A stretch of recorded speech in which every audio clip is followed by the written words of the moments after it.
지난번에 내가 어떻게 그 돼지우리에서 살게 됐는지 그 전까지만 이야기를 했는데 그 돼지우리가 일단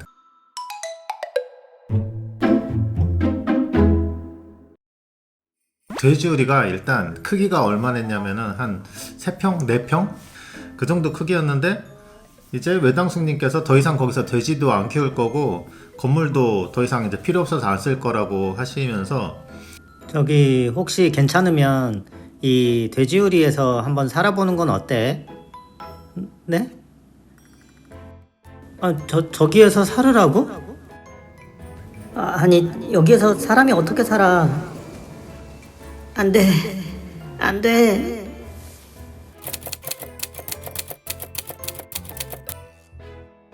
애들도 막 다 사춘기고 그런데 같이 좀 사는 게 불편한 것도 있고 좀 서로 미안했었으니까 나도 어른이 돼서 생각해보면 참 그 현명한 결정이었다라고 생각을 해. 와, 난 돼지우리에서 그대로 사는 건 줄 알았는데 그래도 다행인 건 그 돼지우리를 좀 바꿔서 살게 된 거야.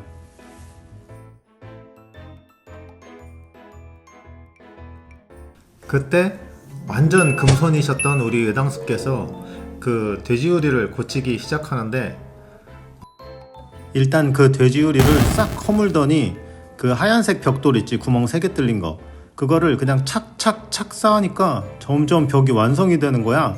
그렇게 건물을 뚝딱뚝딱 만들더니 지붕을 띡 하고 얹으니까 금세 하나의 건물이 완성이 된 거야.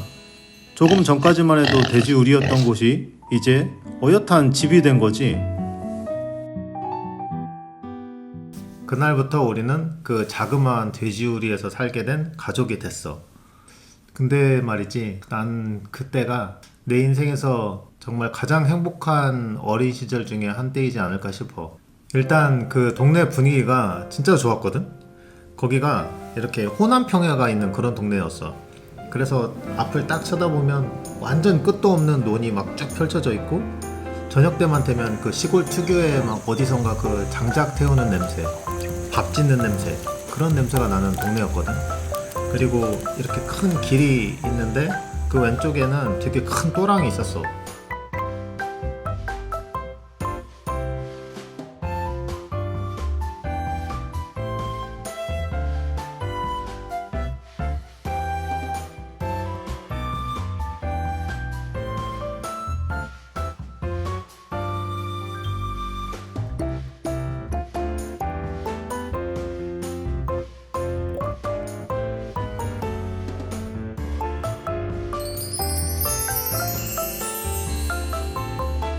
근데 그 또랑이 또 기가 막힌 놀이터였어.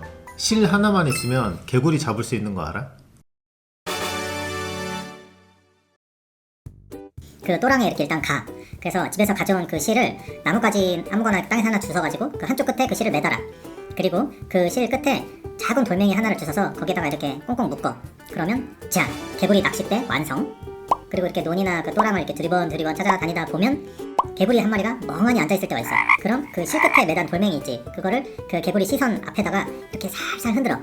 그러면 그 돌멩이를 뭐 팔이나 모기 같은 걸로 착각을 하거든. 그러다 어느 순간 그 개구리가 혀를 착 쏴서 그 돌멩이를 덥석 무는 그 순간이 있어. 그 순간을 기다렸다가 그때 그걸 확 낚아채. 그러면 개구리가 순간적으로 공중에 휙 하고 날아올라. 그걸 손으로 탁 낚아채면 끝. 나도 그 기술은 동네 애들한테서 배운 거야. 그리고 그 또랑에 붕어나 뭐 빠가사리 뭐 그런 것도 허구한 날 잡고, 또 거기 특징이 우렁이 얼마나 많은지 몰라. 수영을 해서 그 다리 밑으로 이렇게 쫙 가. 그래서 그 다리 밑으로 가면은 그 다리 기둥이 있잖아. 거기에 우렁이 진짜 엄청나게 붙어있거든. 까맣게 붙어있어. 그리고 그 우렁 크기도 막 이렇게 막 주먹씩 하단 말이야. 그거를 막 긁어가지고 가지고 나온 다음에 들고 집으로 가져가면 그 우렁으로 엄마가 막 된장찌개도 끓여주고 막 그랬었어.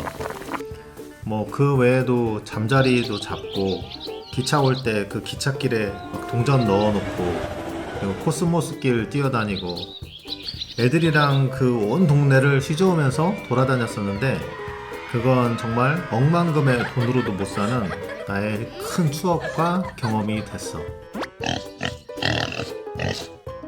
그리고 그 돼지우리 고친집에 내가 진짜 좋아했던 어마무시한 특징이 하나 있었거든.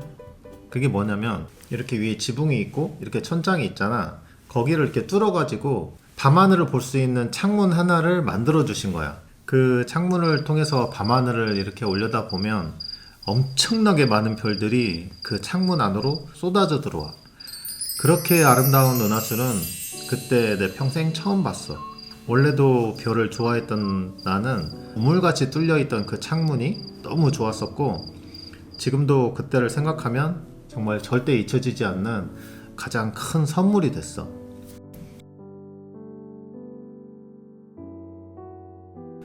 그 돼지우리 고친 집이 정말 조그만 집이긴 했어도 보일러가 있었어. 외당수께서 고치실 때 연탄 보일러를 넣어주신 거거든. 그래서 우리가 이사 가고 몇 달 후부터 겨울이었던 것 같은데 그 한겨울에도 정말 따뜻하게 보냈었어. 그 포근했던 따뜻했던 집이 불과 얼마 전까지만 해도 돼지들이 살던 돼지우리였다니, 참 지금 생각해도 믿기지가 않아.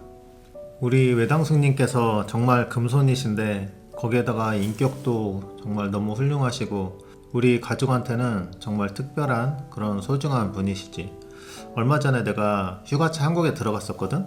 그때 정말 오랜만에 그 외당숙님을 다시 뵀었는데 연세를 많이 드셨어도 지금도 예전 그 모습으로 계신 게 정말 너무 감사했어. 나중에 한국에 또 다시 들어가면 다시 한번 제대로 찾아뵙고 싶어. 막 그럴 수 있잖아. 어느 날 집이 쫄딱 망하게 되면 앞날이 캄캄해지고 이제 희망도 없는 것 같고 막 이제 어떻게 살아야 하나 하고 좀 막막할 수 있거든. 당장 내일 하루 오늘 하루 먹을 걱정을 해야 되니까. 근데 내가 그때를 내 어린 시절에서 제일 소중하게 기억하는 이유 중에 하나는 우선은 어떻게든 우리 가족들이 서로 붙어 지냈기 때문인 것 같아. 그 엄청나게 작은 3평 4평 되는 그런 작은 집에서 어쩔 수 없이 붙어 있어야 하니까 그냥 뭘 해도 다 같이 해야 돼. 뭐 기분 안 좋다고 뭐 자기 방으로 작은 방으로 들어가 버린다거나 뭐 그런 걸 할 수가 없잖아. 어쩔 수 없이 그럴 수밖에 없었던 건데 지나고 나니까 그게 참 좋은 거였더라고.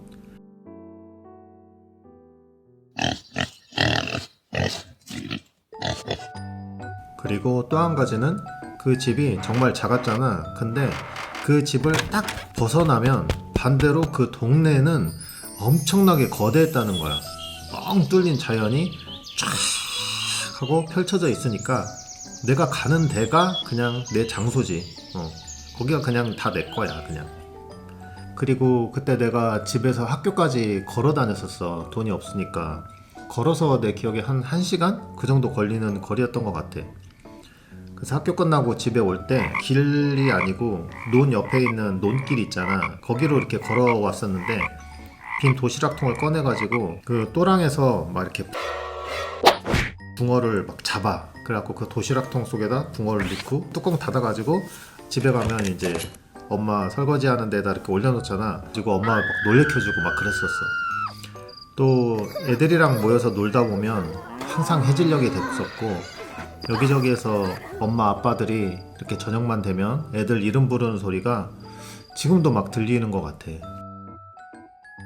우리 가족들이 붙어 살았던 집, 그리고 그 동네 꼬마들이랑 하루 종일 놀아도 심심하지 않은 거대한 자연.